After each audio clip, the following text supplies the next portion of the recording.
आता बबलू टबलू इथं कपिली बिल काय चालणार नाही. टाक्या बिट्या स्पष्ट शब्दात सांगतो. मी तुमच्या विरोधात आहे. आता तुम्ही माझा जो अपमान केलाय ना तुमच्या विरोधात, तुम्ही इथून जा. ते आम्हाला दादागिरी करायला का इथं? तुम्ही रिटायर्ड डीसीपी आहात म्हणजे तुम्ही आमच्यावर दादागिरी करणार?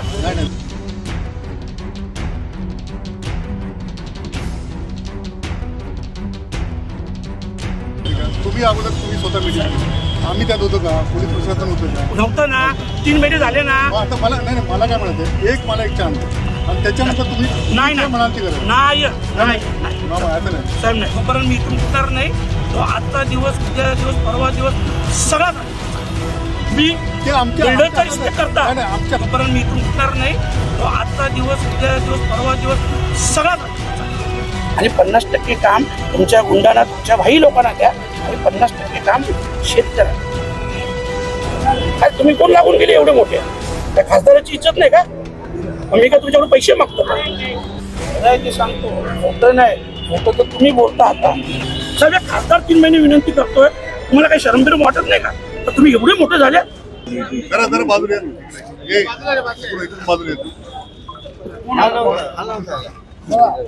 नमस्कार. 3 महिन्यापूर्वी तुम्ही माझ्या घरी आले, बरोबर आहे? तुम्ही एकदा तरी मला उत्तर दिलं? तुम्हाला डायरेक्टली उत्तर काय उत्तर? मी तर फोन केले, मला उत्तरच नाही दिलं. तुमच्या सेटनी पण उत्तर नाही दिलं.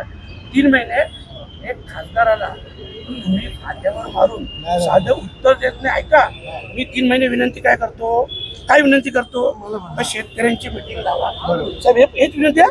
जर चुकीचा शब्द असेल तर स्पष्ट सांगा. शेतकऱ्यांची मीटिंग लावा. कोणाची व्यवहार बाकी त्यांची पूर्ण करा आणि 50% काम तुमच्या गुंडांना, तुमच्या भाई लोकांना द्या आणि 50% काम शेतकऱ्यांना. ऐका ते सांगतो मोठं नाही. मोठं तर तुम्ही बोलता. आता मी 3 महिन्यापासून तुमच्या मागे लागलोय. हे मिटवा. पैसे मागितले का? मग सांगा ना काय मागितलं. तुम्ही पण होते ना, बरोबर?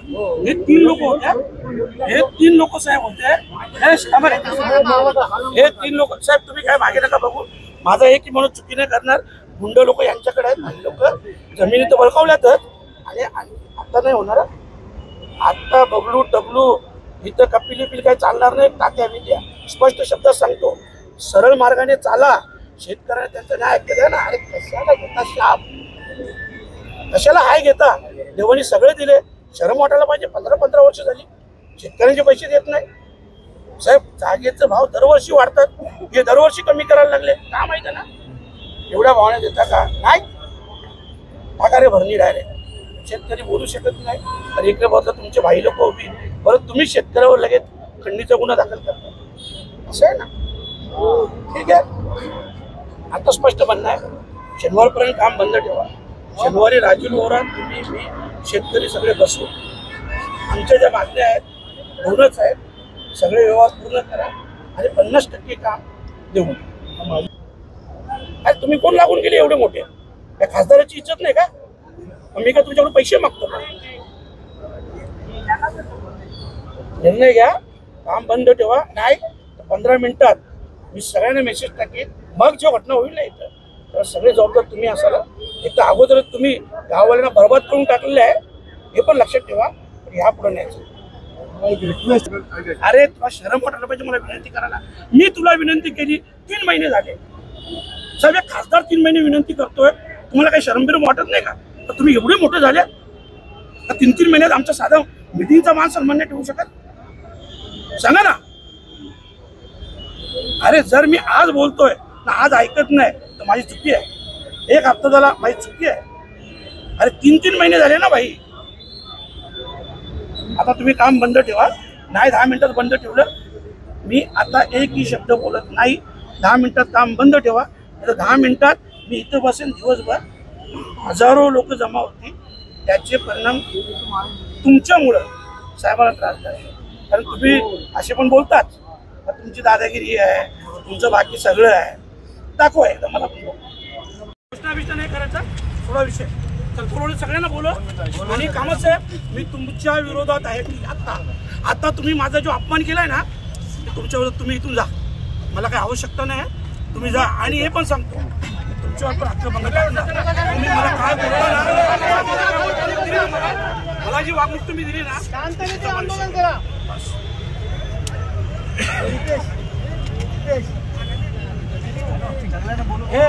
नितेश सगळ्यांना बोल.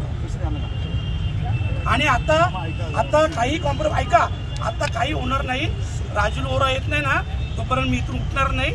तो आजचा दिवस, उद्या दिवस, परवा दिवस सगळा राजूलचा चालेल. बस करा. पोलीस यंत्रणा एवढे वर्ष दाबला शेतकऱ्यांना, आता बस करा. या मीटिंग मध्ये आम्ही होतो का? साहेब मी तुमच्या पाया पडतो, मी एक खासदार म्हणून तरी तुम्हाला विनंती करतो. तुम्ही नाही, तुम्ही नाही रिस्पेक्ट करत. तुम्ही बिल्डरचा रिस्पेक्ट करता आणि ते तुमचे रिटायर्ड डीसीपी साहेब ते जाऊ दे, त्यांच्या पण विरोधात तुम्ही काय करते ते आम्हाला दादागिरी करायला का इथं? तुम्ही रिटायर्ड डीसीपी आहात म्हणजे तुम्ही आमच्यावर दादागिरी करणार? तुमच्या समक्ष त्यांच्या मदतीने शेतकऱ्यांच्या जमिनीवर डायरेक्ट भरणी झाली. तुम्ही अगोदर तुम्ही स्वतः मीटिंग केली, आम्ही त्यात होतो का? पोलीस प्रशासन होतं का? नव्हतं ना. 3 महिने झाले ना. आता मला नाही, मला काय म्हणते, मला एक चान्स द्या आणि त्याच्यानंतर तुम्ही नाही म्हणाल ती करा. नाही असं नाही साहेब, नाही. तुम्हाला विनंती करतो, ऐका तुम्ही बिल्डरच्या नका बोलू, नको शेतकऱ्यांना अन्याय करू. 15 वर्ष केले, 15 वर्ष केले. एक आठवडा फक्त नाही. मग थांबवा, एक आठवडा काम बंद झाला, काय बिल्डरचं नुकसान होणार आहे? शासनाचं काही नुकसान आहे? शासनाचं नुकसान आहे का? तसं नसतं. काम जर केलं तर मग ते बिनकामाचं इलिगल ऍक्टिव्हिटी होतं. नाही त्याचं इनलिगल आहेच, पण मला त्याच्यात जायचं नाही कोर्टात. ऐका मला त्या कोर्टात जायचं नाही. माझं एवढंच म्हणणं आहे, आम्हाला न्याय द्या. आम्हाला काय कोणाचं ऐका, माझं एकच म्हणणं आहे.